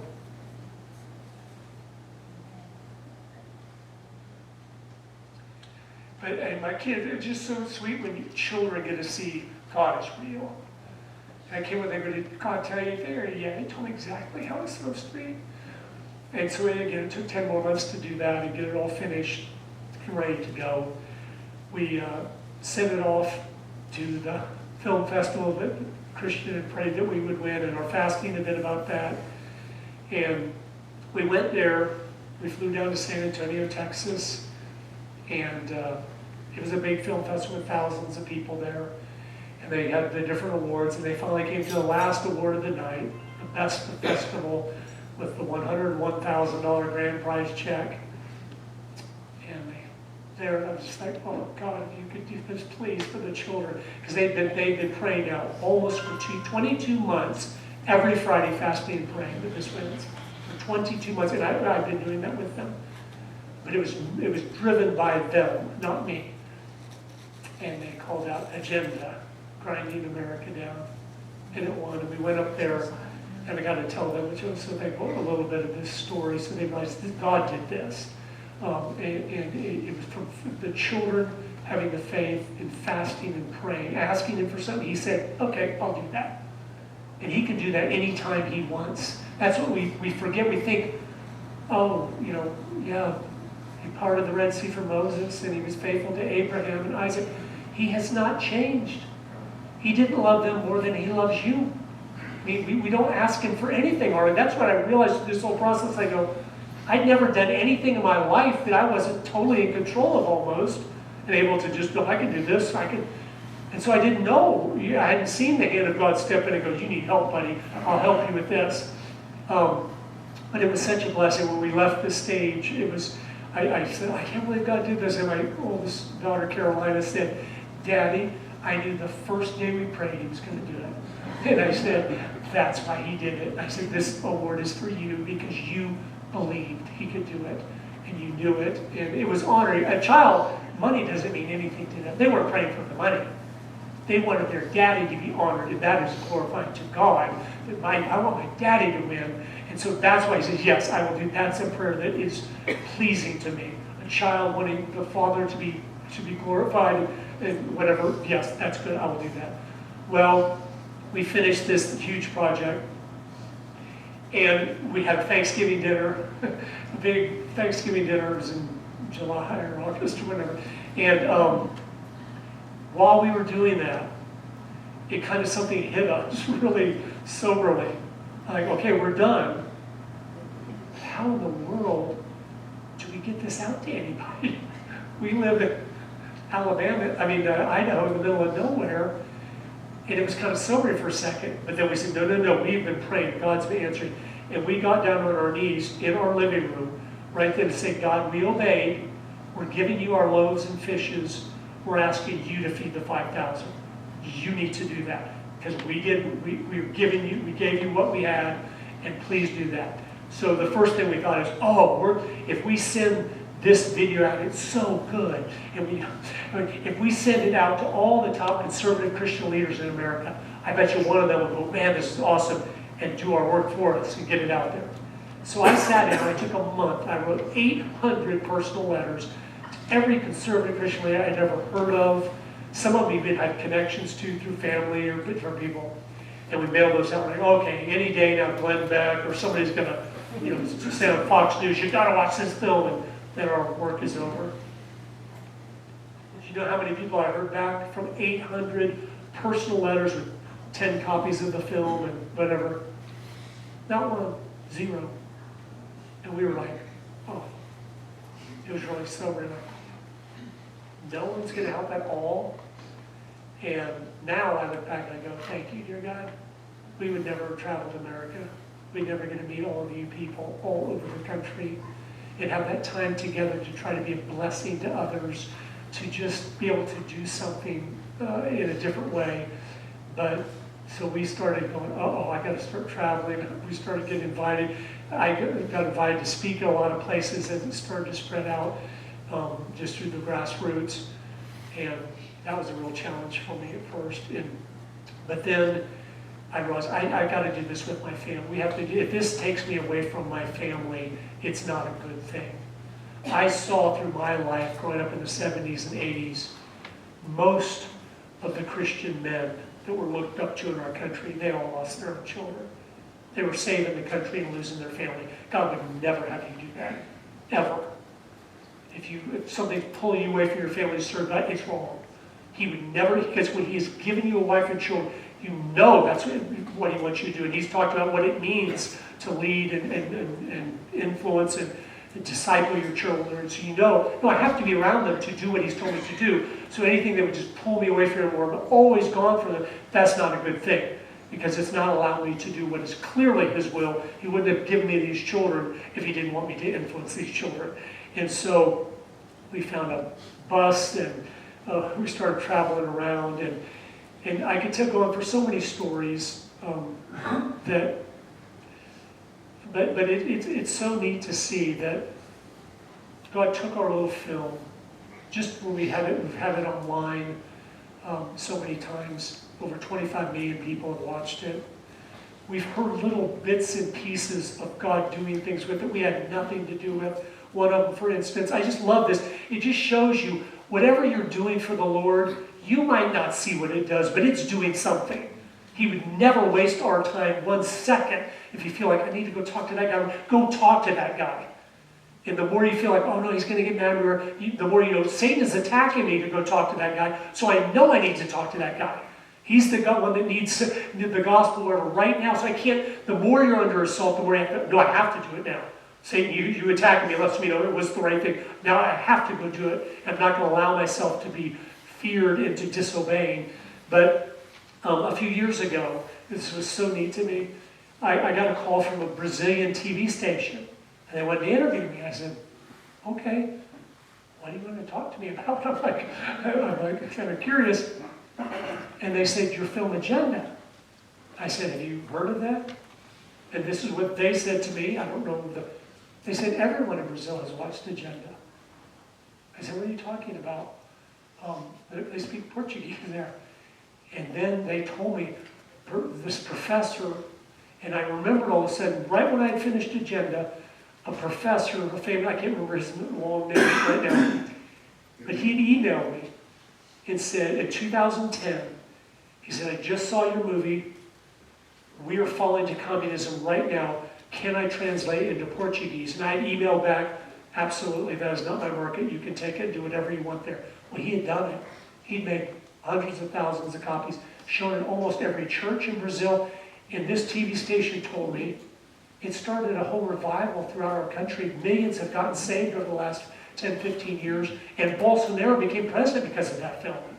That's what they said. I don't know. I'm like, what are you talking about? And I was just going, oh my word, God does so many things that you're not wasting your time serving Him. Amen. Ever.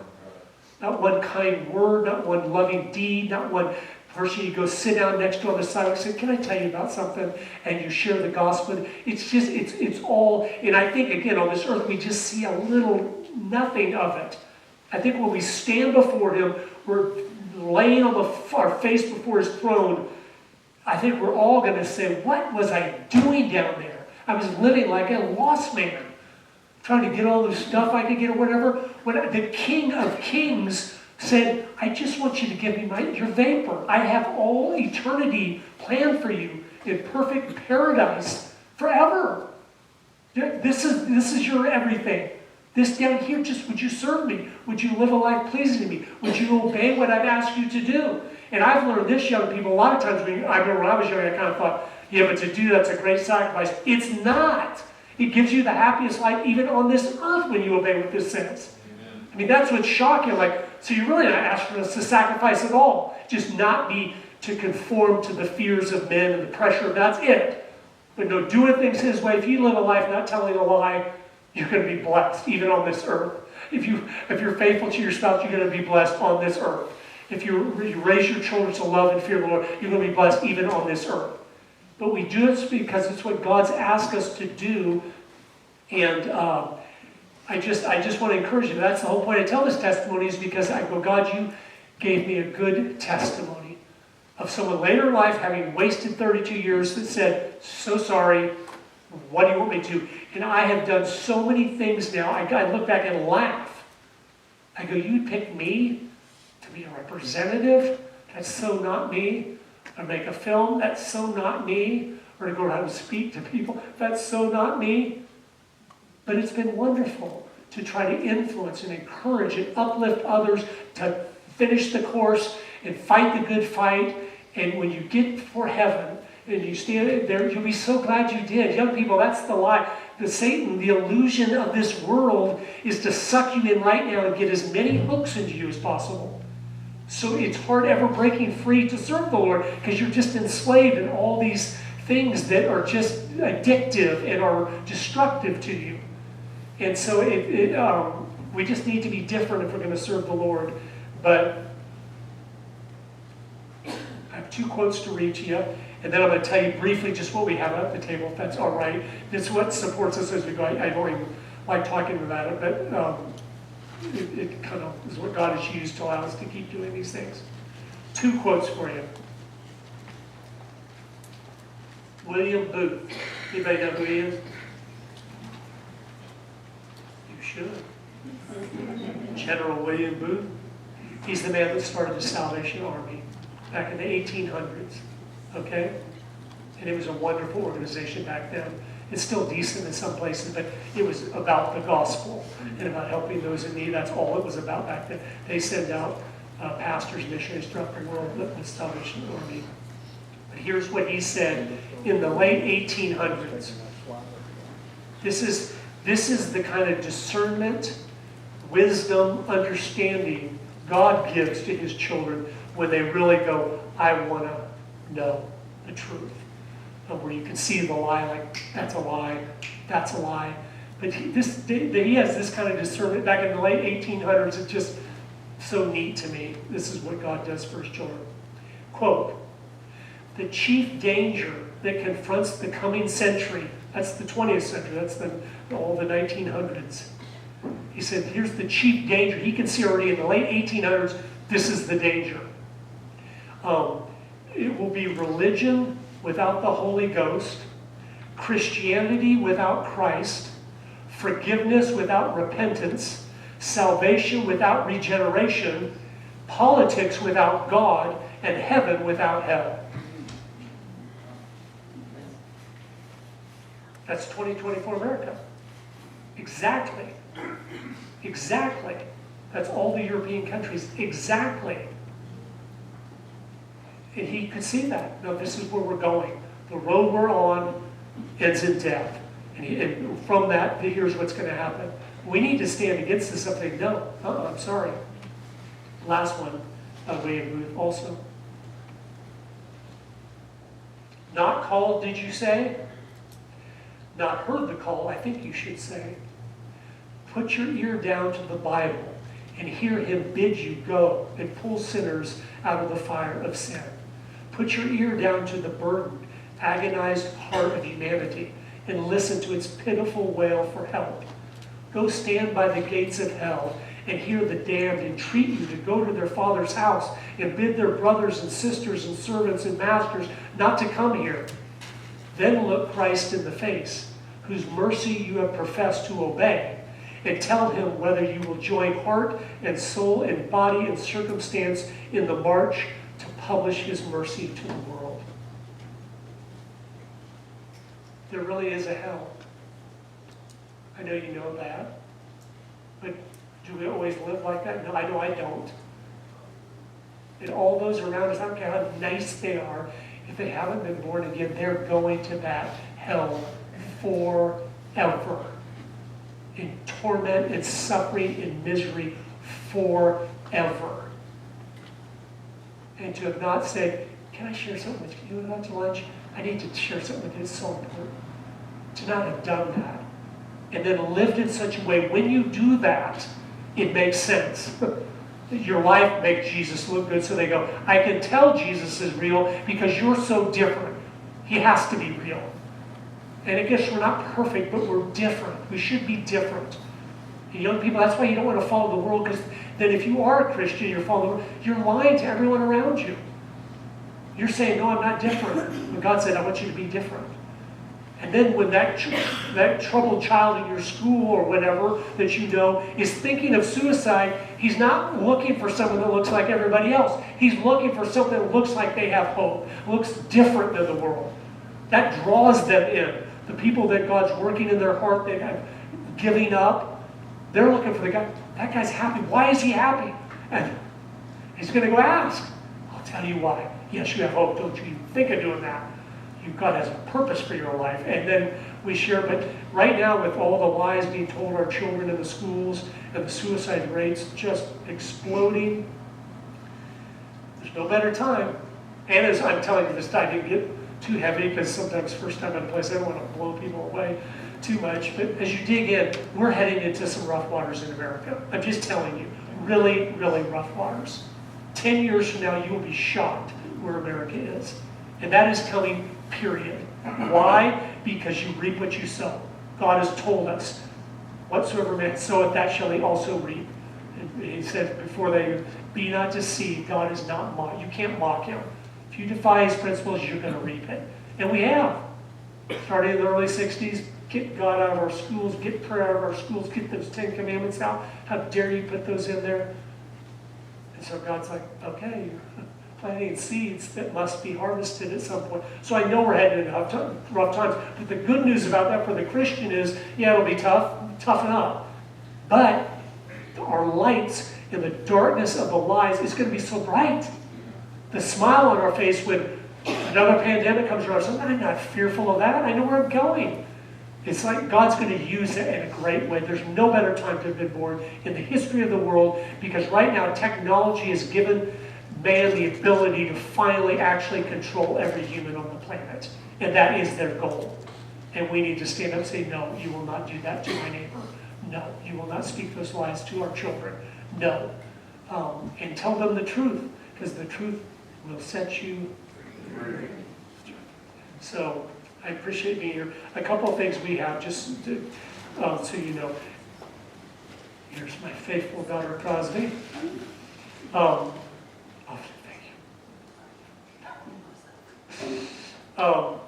One thing we have is a pack here that has, it also has our family's things together. Some of our older ones have gotten married recently and stuff, so we're not doing as much yet as a group with the younger ones, still training some of the things. But we have some beautiful music CDs out there of the hymns, but done so beautifully. And you need that in your life, because the peace that gives you when you know, okay, God's on his throne. He hasn't forgotten me. I just need to be faithful today. He will take care of me. He will take care of tomorrow for me and everything. But there's one pack. If you bought all the stuff on our website, it's like $200.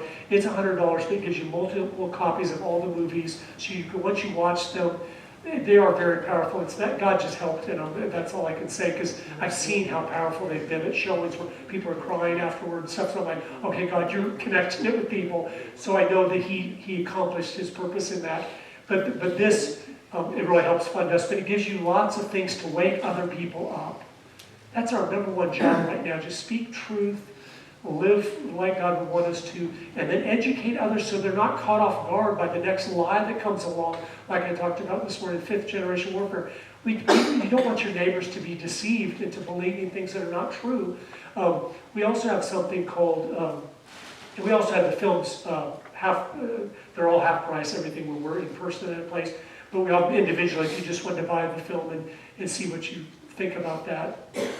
We also have something called Agenda Weekly. As I traveled around, I realized in the Christian churches, even people that were awake, they were spending so much of their time watching the news, 20, 30 hours a week. I'm like, and they still didn't know what was going on really, because there's so many confusing messages you get. I thought, I need to watch the news all week and read newsletters and dig into truthful sources. And then each week, I'm going to, on Friday, send out an email to the Agenda Weekly subscribers, and it has a news brief. Here's all the main news things that happened this week. Here's some good news things you probably didn't hear about. Here's prayer and action items, things to pray about and things to do. And then I make a video of me speaking for 30, 45 minutes on a particular topic that I think is important. That 5th generation warfare was one from a couple years ago, but just on something they need to understand this so they're not deceived. And so it's $5 a month is what that costs, because that's what supports us as we travel, or when we're not traveling, where we don't have any income. It pays the bills as we're doing the Agenda Weekly. But it's but we get so many emails every week, people that go, it's such a blessing, $5 a month, and I can just Friday night or Saturday, go through that stuff, and I'm like, okay, I got it. And now I can go do something. We did it so you would do something with your time, not stare at the TV, hoping to figure out what are they doing next or whatever. I'm like, we'll tell you, here's what they're doing next, but go do something for the Lord and be faithful in that.